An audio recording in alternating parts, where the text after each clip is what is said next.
Assalamualaikum warahmatullahi wabarakatuh. Salam sejahtera bagi kita semua. Perkenalkan, nama saya Muhammad Reski Zaki Azam dengan NIM 04903527 dari Program Studi Sistem Informasi UPBJJ Palembang. Pada kesempatan ini, saya akan mempresentasikan hasil pengerjaan tugas praktik 2, yaitu pengembangan aplikasi front-end Sistem Informasi Bahan Ajar (SIBA) dengan mengimplementasikan framework Vue.js. Dalam presentasi kali ini, saya akan mendemonstrasikan aplikasi yang telah dibuat dan menjelaskan alur berpikir serta argumentasi teknis di balik implementasi setiap fiturnya sesuai dengan kriteria penilaian yang diberikan.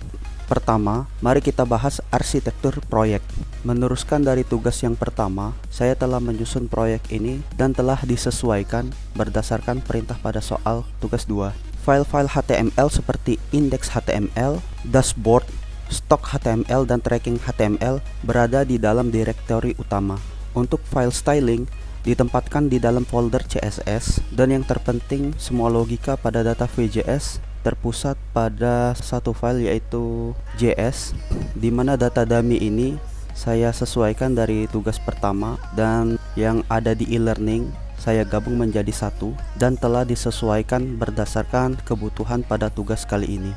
Argumentasinya adalah dengan satu instance Vue.js yang mengontrol semua halaman, kita menciptakan single source atau satu sumber sehingga membuat manajemen data menjadi jauh lebih sederhana dan konsisten di seluruh aplikasi. Langsung saja kita run. Pada tampilan pertama indeks masih sama seperti tugas pertama, yaitu halaman login.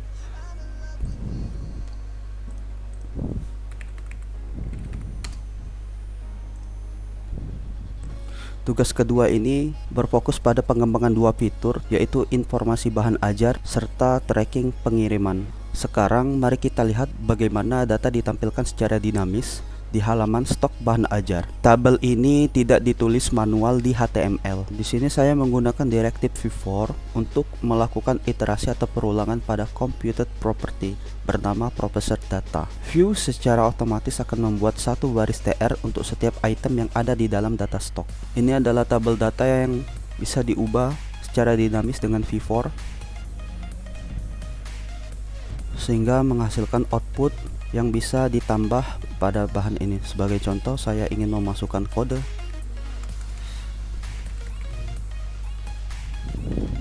Lalu di sini ada UPBJJ. Judul mata kuliahnya adalah filsafat. Kategori Chip.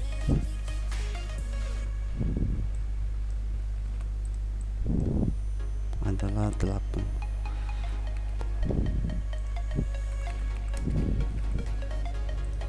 Maka di sini sudah bertambah secara dinamis.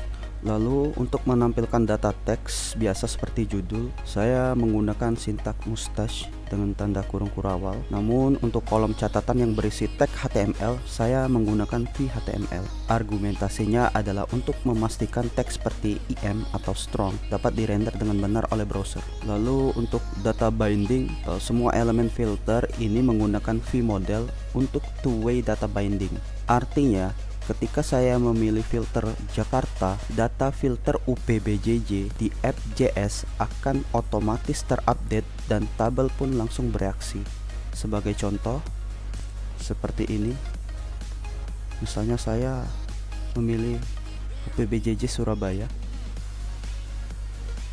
Maka di dalam tabel ini hanya menampilkan kategori pada UT daerah Surabaya.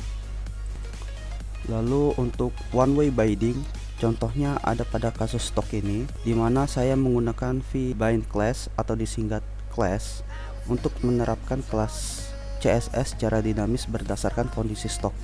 Misalnya hijau untuk aman, merah untuk stok yang kosong, dan kuning untuk stok yang menipis. Lalu di sini ada penggunaan conditional v-if.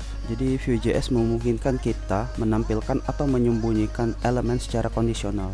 Jadi saya menerapkan ini di beberapa tempat. Sebagai contoh, ketika filter UT daerah dipilih, misalnya di sini kita pilih Jakarta, maka kategori mata kuliah hanya akan muncul jika filter UT daerah sudah dipilih. Ini adalah kategori mata kuliah, ada MK wajib, MK pilihan, praktikum, dan problem base. Ini diimplementasikan dengan VI filter UPBJJ. Argumentasinya ini memberikan pengalaman pengguna yang lebih baik karena antarmuka tidak membingungkan.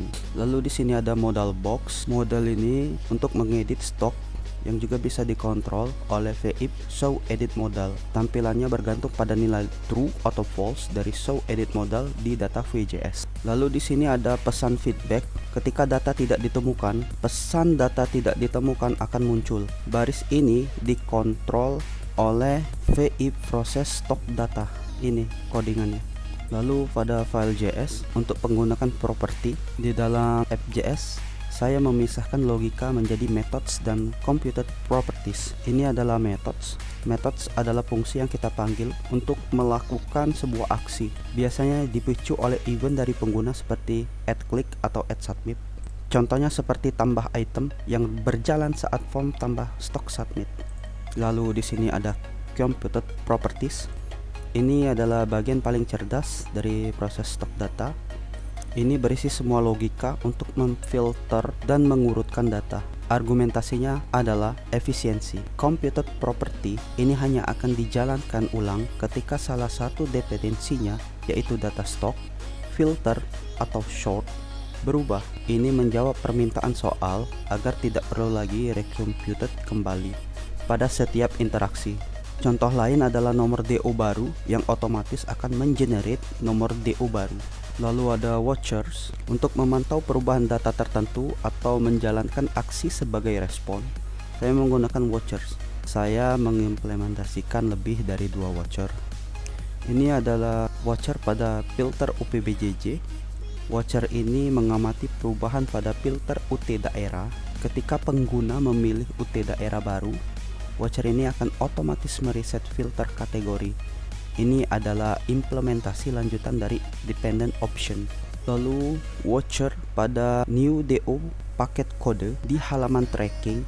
Watcher ini mengamati paket yang dipilih. Saat paket dipilih, watcher ini akan mencari detail lengkap paket tersebut dan menampilkannya di halaman, menciptakan form yang interaktif. Di halaman tracking DO, form ini direncanakan untuk memudahkan pengguna. Sebagaimana paket yang saya pilih seperti ini, maka akan memberikan feedback langsung kepada pengguna, yaitu ekspedisi dan pengiriman. Lalu untuk kreativitas dan pengalaman pengguna, saya fokus pada beberapa hal, yaitu yang pertama adalah konsistensi desain. Saya masih menggunakan desain dari tugas pertama, lengkap dengan header dan sidebar ke semua halaman agar pengguna merasakan pengalaman yang seragam dengan tugas yang pertama. Kedua ada feedback visual. Pengguna warna pada teks status yaitu aman, menipis, dan kosong memberikan informasi cepat kepada pengguna tentang data mana yang perlu diperhatikan.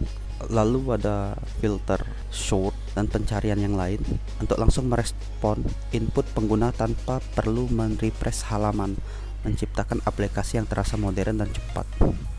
Ini.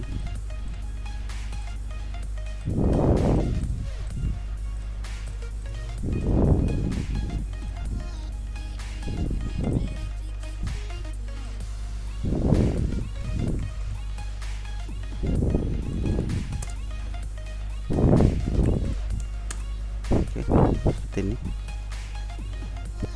Mungkin inilah hasil akhir dari pengerjaan tugas praktikum 2 menggunakan VJS. Semua fungsionalitas yang diminta pada soal telah berhasil diimplementasikan pada halaman stok, bahan ajar, dan tracking delivery order. Terima kasih. Wassalamualaikum warahmatullahi wabarakatuh.